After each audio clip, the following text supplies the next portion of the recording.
There are few things in the world that scare me as much as the following horrors. Horrors like death, evil, and Happy Feet. The scariest movie of all time. But above all of these terrible, horrific, disgusting things, there's a movie that legitimately shakes me to the core just thinking about it in the night. And that movie is Halloween 1978, John Carpenter's iconic slasher masterpiece. Despite what the name might entail, John Carpenter is in fact not a carpenter. He does not make and repair wooden objects and structures. His job is not to craft elegant wooden shapes, but instead, he crafts meticulous dark shapes that feed off your very idea of fear. His work behind the OG Halloween is nothing short of a miracle.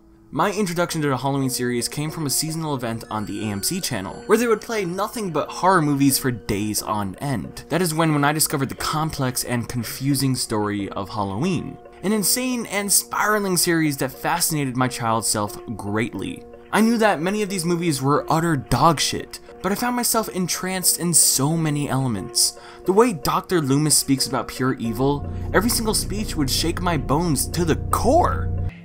It grew inside him, contaminating his soul.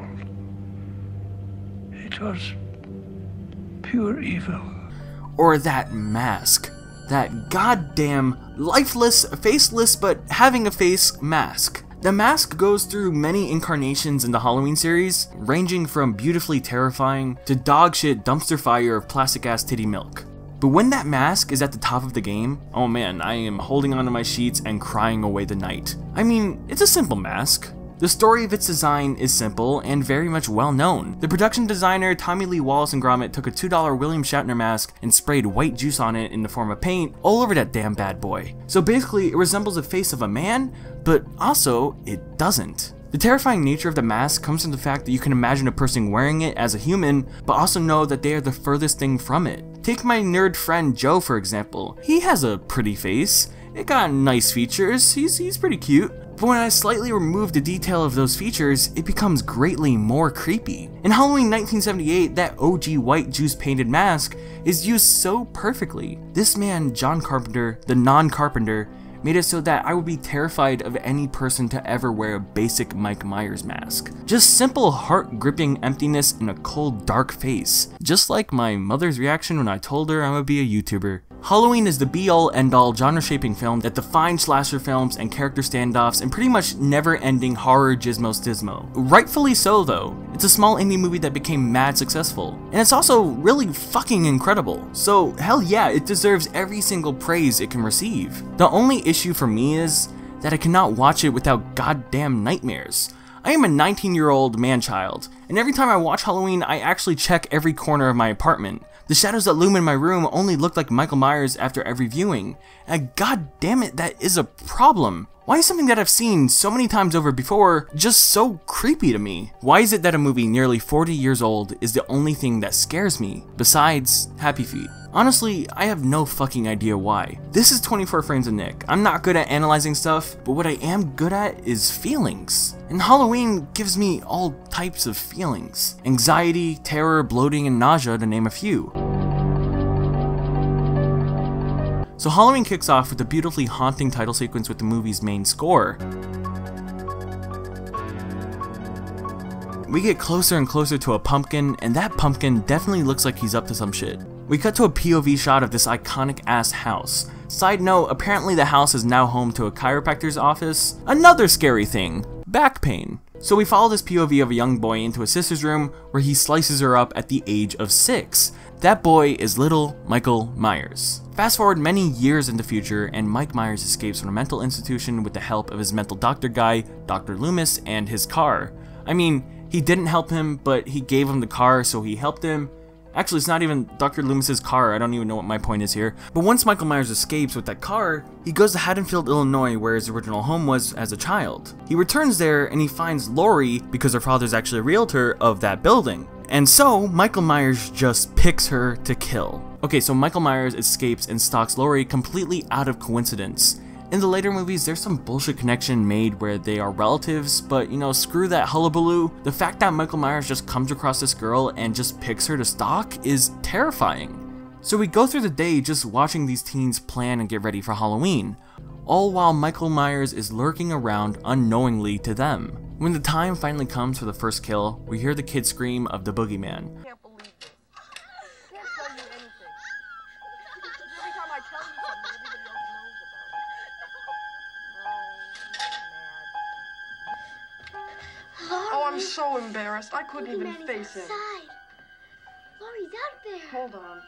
Laurie, the boogeyman is outside. Look. Mike Myers starts on a path of killing Laurie's friends. Each of them fucking dies, and Mike Myers plants a little decoration party for her when she investigates. When she sees all the horrors, she runs through the neighborhood screaming for help and pure cries of horror that give me the heebie-jeebies.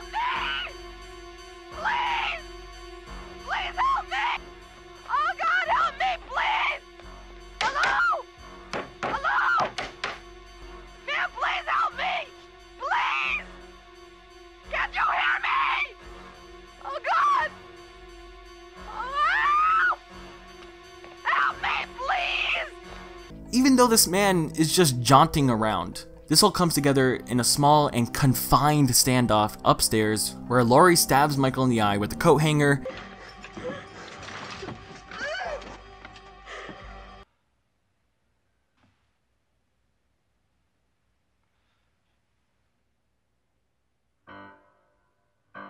And Dr. Loomis comes in and busts a cap in his ass. Michael falls over the balcony, but is gone. In this day and age, when I hear people talk about this movie for the first time, they simply call it boring. They say, I can't understand the hype. It's boring as drywall done by a carpenter. And to those sinful naysayers, I want to slap them up and tell them just how dumb they are in the brain. The first on-screen kill in the original Halloween isn't until 45 minutes into the movie. And when it finally hits, it's quiet and he stays in the shadows until the next kill. Everything leading up to that kill is nothing but pure creepy stinking setup. Mike Myers will constantly be appearing on the edge of frames, observing everyone and searching. The reason this movie scares me so much is because it feels too real. It feels like it could happen to anybody, and the raw simplicity to it makes me shiver. The coincidence of Laurie just being picked is just her being in the wrong place and the wrong time, and that could happen to anybody. Michael isn't this spiritual entity with goofy dynamics. He's just a dude in a mask that walks to you normally with very dark intentions. The sequels try to mug it up with his persona and make him all complex, and that was stupid. The OG is the best because it's simple. The indie-ass feeling of the night outdoors is so goddamn scary because it honestly just looks like it's being shot in my neighborhood.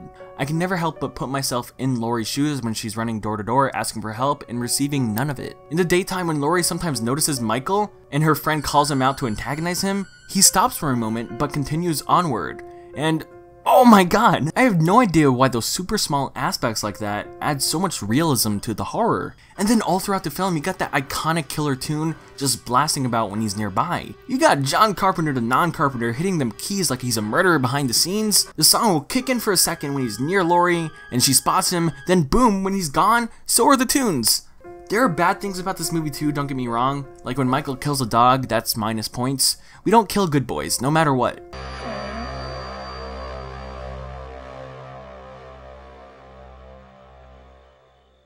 Or Laurie's friend who is honestly just awful at acting. Like it sounds so artificial. My dad! Get rid of this! But at the risk of sounding stupid, it kind of benefits my personal terror when she's killed, because it shows Michael will kill anyone, even people who aren't actually people. I guess my point with this video is basically just to tell you that this shit scares me. I spent 8 years trying to reach him, and then another 7 trying to keep him locked up because I realized that what was living behind that boy's eyes was purely and simply evil. It will always scare me, and I never see that changing. With every 300 sequels and reboots that come from the series, each will have their own small amount of terror no matter how cheesy or bad. The OG will just keep a special place in my anxiety-ridden brain. It's the only movie that scares the ever-living dingus out of me.